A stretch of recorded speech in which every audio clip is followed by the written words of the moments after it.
संगत जी प्यार से कहना जी, धन निरंकार जी।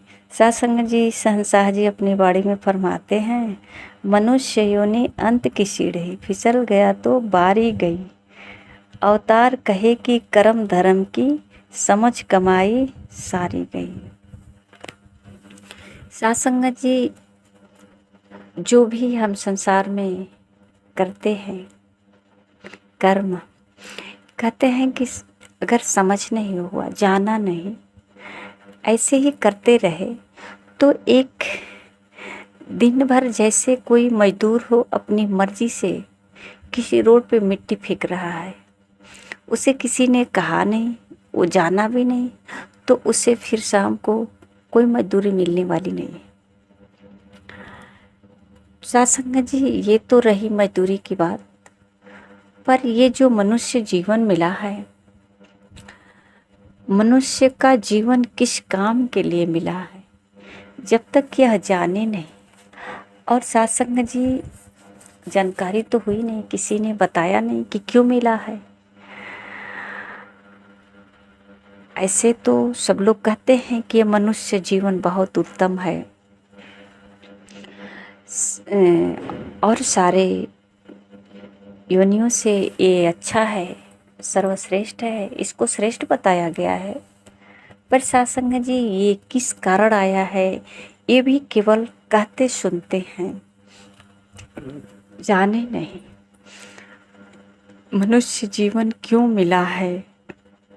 यहाँ तक तो कह लेते हैं कि 84 लाख का चक्कर काटना पड़ेगा, मरने के बाद नरक में जाना पड़ेगा।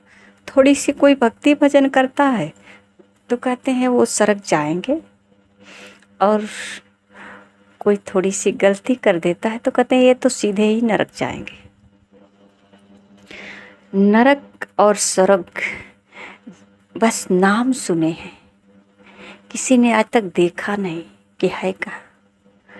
नाम सुने हैं, कहावत कहते जा रहे हैं, और यही कहावत कहते कहते उम्र भी साथ साथ बीतता जा रहा है। वह उम्र जो महत्वपूर्ण है, जो और योनियों से श्रेष्ठ है, जो मनुष्य जीवन कहा जाता है कि अति कृपा भगवान ने करके दी, अति सुंदर काया है। जिस काया का सहारा भगवान राम लिया, भगवान कृष्ण ने लिया, भगवान विष्णु ने लिया। सत्संग जी, ये जो देखते हैं भगवान लोगों को तस्वीरों में, तो ये मनुष्य शरीर में ही तो दिखते हैं। अगर कहीं मूर्ति बनी होती है तो ये मनुष्य जैसा ही तो बना होता है। तो इससे भी तो पता चलता है कि यानी मनुष्य जीवन बहुत श्रेष्ठ है, इसकी कदर कर लेनी चाहिए। फिर ये 84 लाख योनियों से अलग क्यों मिला? कुत्ता का क्यों नहीं मिला, बिल्ली का क्यों नहीं मिला, गीदड़ का क्यों नहीं मिला, या मनुष्य का क्यों मिला? और मनुष्य का मिला तो हर किसी से अलग इसका कार्य होगा। तो सत्संग जी, कार्य तो सब लोग करते हैं। चिड़िया घोंसला बनाती है, चारा डालती है बच्चों को, और बच्चे भी होते हैं, और खाती पीती है, विष्टा भी करती है, सारा क्रियाक्रम तो करती है।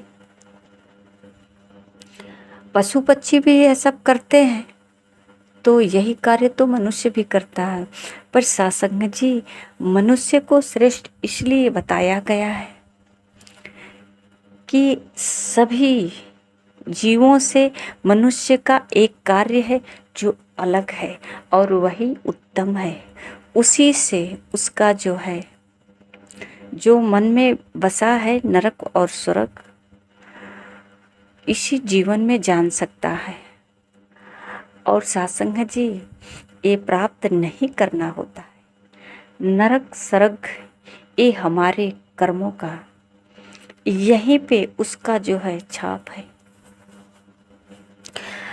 ये मनुष्य से ही नरक बनता है और मनुष्य से ही कर्म बनता है। इसका कर्म कोई और जीवों ने नरक स्वर्ग नहीं बनाया, न उसको नरक स्वर्ग की जानकारी है। स्वर्ग की जानकारी, नरक की जानकारी मनुष्य को ही है और बनाने वाला भी मनुष्य ही है। अगर एक घर में 2-4 भाई हैं, आपस में लड़ाई करेंगे, झगड़ा करेंगे, घर का बंटवारा करेंगे, कलह कलेश होगा, उसी में किसी को ऐसा महसूस होगा कि ये घर तो नरक बन गया। तो नरक बन गया। जहाँ कलह है, कलेश है, लड़ाई है, झगड़ा है, अब वहाँ स्वर्ग जैसा तो महसूस होगा नहीं। और स्वर्ग कैसा है ये तो पता नहीं, पर सत्संग जी वहाँ कोई आनंद की स्रोत तो नहीं दिखाई दे रही है। वहाँ तो लड़ाई झगड़ा चल रही है। तो यहाँ तो मन में एक ऐसा ईर्ष्या, द्वेष, बैर, नफरत जैसी अग्नि का ज्वाला भड़क रहा है, जिससे रिश्ते भी कमजोर होते जा रहे हैं और विश्वास भी खत्म होता जा रहा है। अब प्रेम कहाँ बसेगा जब रिश्ता में विश्वास नहीं, रिश्ता में कोई मजबूती नहीं, तो प्रेम कहाँ टिकने वाला है। प्रेम तो वहीं टिकता है जहाँ थोड़ा बहुत विश्वास हो, जहाँ कोई रिश्ता हो। तो सत्संग जी सब खत्म होता जाता है, सब ये बैर की अग्नि में सब जलकर खाक हो जाता है, अब कुछ नहीं बचता। तो फिर कैसे उम्मीद लगाई जाए कि स्वर्ग जैसा घर बनाया जाए, आनंद का स्रोत बनाया जाए। सत्संग जी आइए सतगुरु के दरबार में, इस सतगुरु जीवन जीने की कला सिखाएंगे। उठ जाग मुसाफिर भोर भया, अब रैन कहाँ जो सोवत है। ये जो मनुष्य जीवन है अंत की सीढ़ी है। कहते हैं फिसल गई तो बारी गई। और ये मनुष्य जीवन के बाद क्या पता कौन सा जीवन मिलने वाला है। अगर कुत्ते बिल्ली बन गए तो हर घर के दही और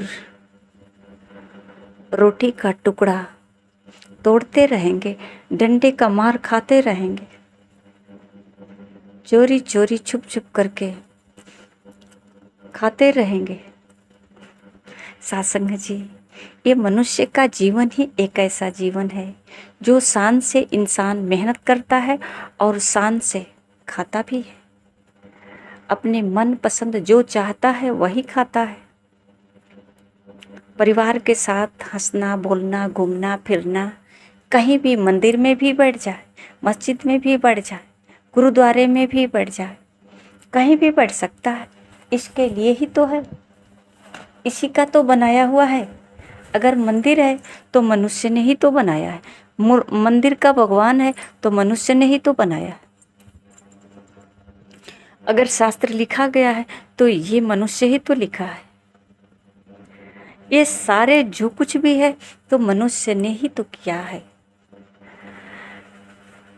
पर सत्संग जी ये सब करने के लिए ज्ञान जरूरी होता है। ये तो रही भौतिक ज्ञान, संसार में बनाने वाला कुछ धार्मिक स्थल, धार्मिक किताबें, ये गुण ज्ञान तो संसार तक ही रह सकता है।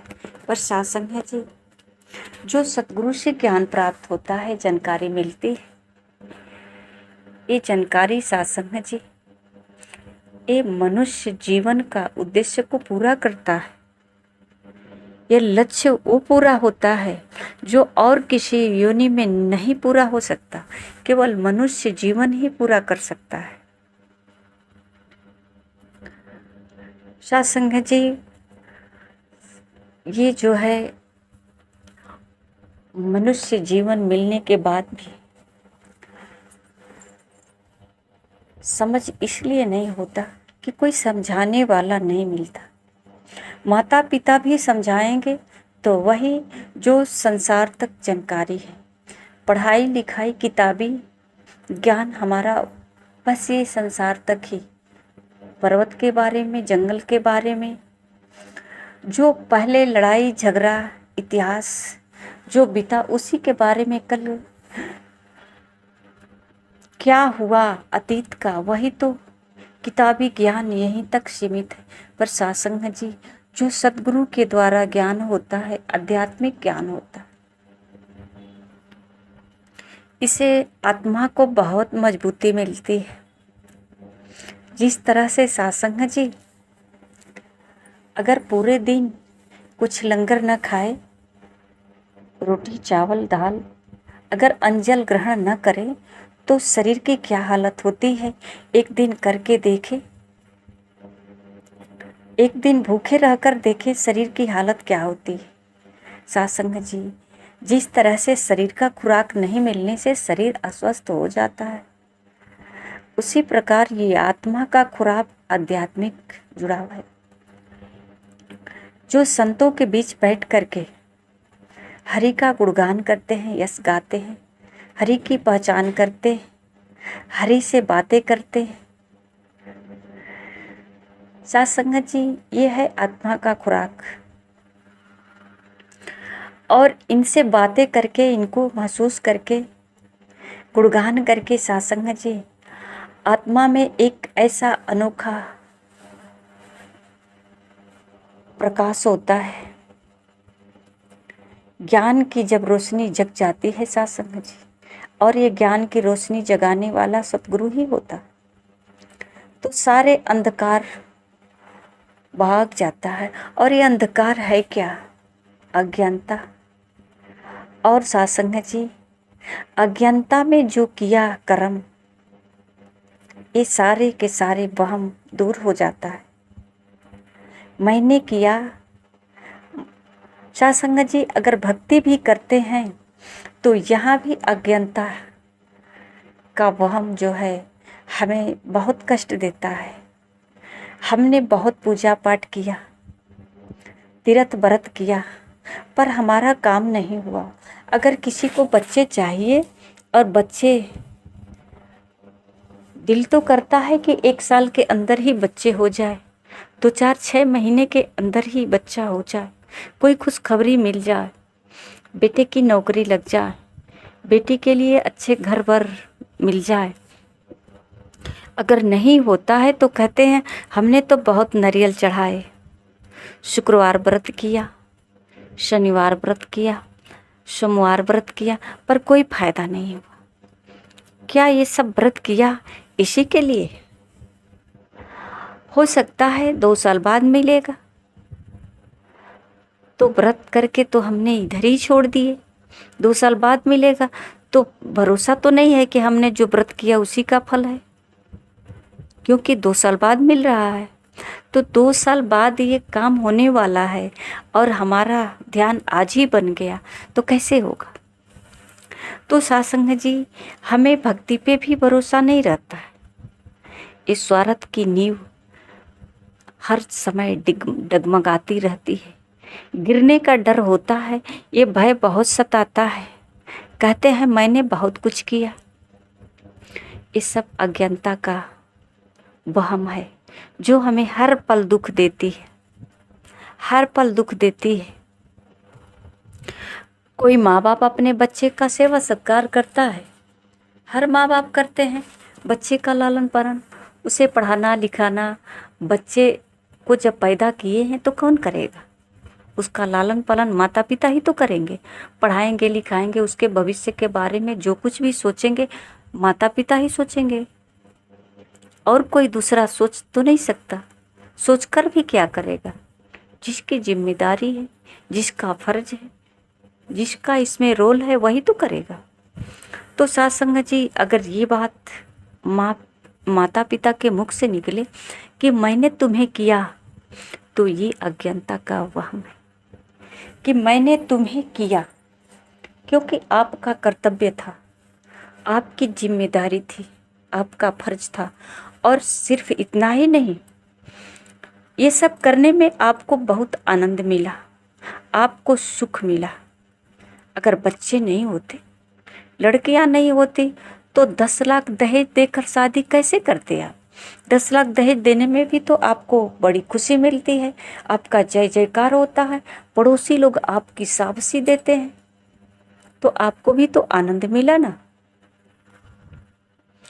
अब कहें कि हम बेटी तुम्हें 10 लाख देकर दहेज शादी किया तो उसका क्या कसूर है?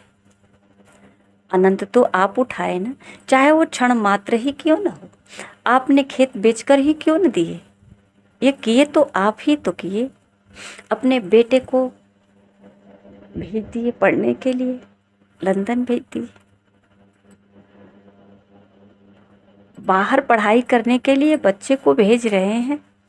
कौन भेज रहा है? आप ही तो भेजे थे कि पढ़ो, खूब पढ़ाई करो जम करके। और पढ़ाई करके जब उधर नौकरी करने लगा तो घर में बैठकर आंसू बहाने लगे। इसको इतना पढ़ाया लिखाया, बुढ़ापा में मेरा मदद नहीं करता, करेगा कैसे? इस उसको इतनी बड़ी जिम्मेदारी जो दिया आपने, पैसे दे करके उसको आगे बढ़ाया, इतना ऊंचाई पे चढ़ गया, अब वो पलट कर पीछे कैसे देखेगा? तो गलती किसकी है? आपको भी तो बहुत खुशियाँ मिल रही थी, हम अपने बेटे को बाहर पढ़ा रहे हैं, तो ये सब आपने किया। आप अपना कर्म किया, फर्ज किया, जो कुछ भी किया, इसमें आपको सुख मिला। भले ही उस सुख को आपने नज़रअंदाज किया, उसको कष्ट में झेला, पर सत्संग जी करते क्या? अगर बच्चे नहीं होते तो करते क्या? अपना पूरे दिन पेट भरते, बैठे बैठे गोबर की तरह। आप क्या करते? पशु जानवर की तरह इधर उधर घूमते। बच्चे हैं तो इसी में आपका समय कितना सुखमय बीता। तो सत्संग जी, ये अज्ञानता का वहम है। सब कुछ हमने किया, ये सब मालिक की मर्जी से किया। मालिक ने शक्ति दिया, 2 बाल बच्चे दिया, परिवार दिया, धन दिया, उसको पढ़ाने लिखाने का हमारे अंदर एक लालसा लगन दिया, पढ़ाए लिखाए।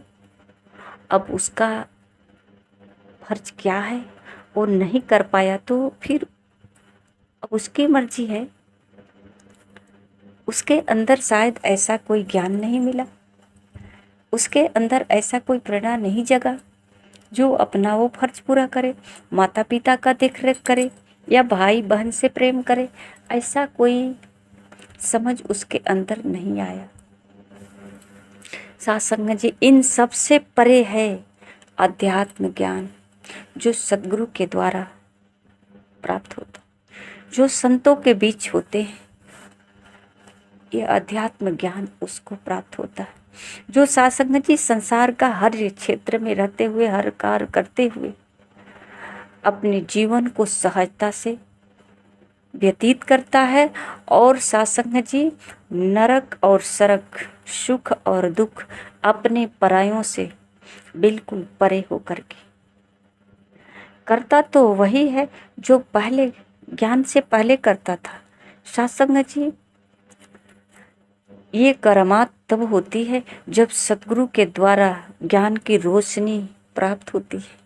ऐसे तो हम सोचते रह जाएंगे, कोई जादू नहीं, कोई चमत्कार होने वाला नहीं है। जितना परिश्रम से हमने अपना जीवन में बहुत कुछ कमाया, इस संसार की लक्ष्य को पूरा तो किया, इस संसार में कुछ ऊंचाइयों पे घर तो बना लिया, कुछ दरवाजे पे गाड़ियां खड़ी कर दिया, पर सत्संग जी मेरे पास क्या बचा? कुछ भी तो नहीं बचा। तो मेरे पास क्या होना चाहिए? विवेक, जो कहा जाता है बिन सत्संग विवेक न होई, राम कृपा बिन सुलभ न सोई। आइए सत्संग जी, ये विवेक केवल सत्संग में ही प्राप्त होता। एक बार आजमा कर देखें। सत्संग जी, प्यार से कहना जी, धन्यवाद।